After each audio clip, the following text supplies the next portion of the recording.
Hello ಎಲ್ರಿಗೂ ನಮಸ್ಕಾರ. Welcome back to my channel. Life without music is like a body without soul.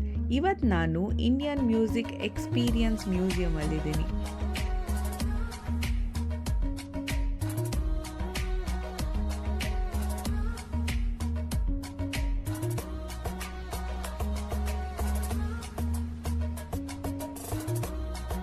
So entry ಆಗ್ತಿದ್ದಂಗೆ projector play ಆಗ್ತಿತ್ತು and it was so unique. ಮಕ್ಕಳಿಗಂತೂ ತುಂಬ interesting ಅನಿಸುತ್ತೆ ನೋಡೋಕ್ಕೆ. ಮತ್ತು ಇಲ್ಲಿ ಇನ್ನೊಂದೇನು ಅಂತಂದರೆ ಪ್ರತಿ ಸಾಂಗ್ಸ್ನೂ ನಾವು ಕೇಳ್ಬೋದು ಆ್ಯಂಡ್ ಈವನ್ ಕೆಲವೊಂದರಲ್ಲಿ ವಿಜುವಲ್ಸ್ ಕೂಡ ಇದೆ. ಆ್ಯಂಡ್ 1980s ತುಂಬ ಹಳೆ ಮ್ಯೂಸಿಕ್ಸ್ ಎಲ್ಲ ಇದೆ ಆ್ಯಂಡ್ ಅಲ್ಲಿರೋ ಆ್ಯಂಬಿಯನ್ಸ್ ಆಗಿರ್ಬೋದು ಆ್ಯಂಡ್ ಬ್ಯೂಟಿಫುಲ್ಲಾಗಿ ಆರ್ಕಿಟೆಕ್ಚರ್ಸ್ ಮಾಡಿರೋದಾಗಿರ್ಬೋದು, ಪ್ರತಿಯೊಂದು literally it is very attracted.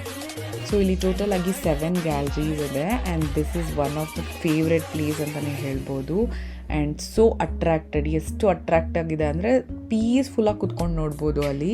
ಈ ಯೂನಿಕ್ ಹಾರ್ಮೋನಿಯಮ್ ಆ್ಯಂಡ್ ಪೇಂಟಿಂಗಲ್ಲಿ ಸಾಂಗ್ಸ್ ಆ್ಯಂಡ್ ಸ್ಟೋರೀಸ್ ಆಗಿರ್ಬೋದು ಆ್ಯಂಡ್ ಅಷ್ಟು ಇನ್ಸ್ಟ್ರೂಮೆಂಟ್ಸ್ನು ನಾವು ಒಂದೇ ಫ್ರೇಮಲ್ಲಿ ನೋಡ್ಬೋದು. ಆ್ಯಕ್ಚುಲಿ ಅಲ್ಲಿ ಟಾಪ್ 1 ಫ್ಲೋರಲ್ಲಿ ನಿಂತ್ಕೊಂಡು ನೋಡಿದ್ರೆ ಕಂಪ್ಲೀಟ್ ಇನ್ಸ್ಟ್ರೂಮೆಂಟ್ಸ್ನು ನೋಡ್ಬೋದು.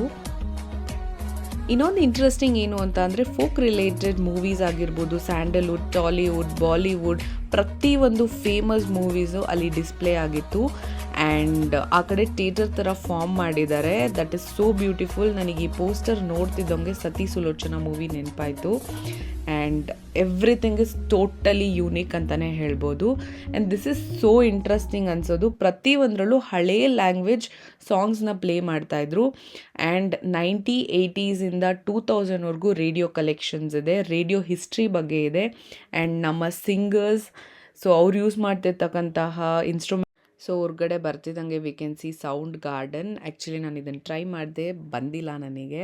ಮತ್ತು ಈ museum India's first innovative music museum and ನೀವು ಕೂಡ ವಿಸಿಟ್ ಮಾಡಿ. Thank you so much for watching. Bye.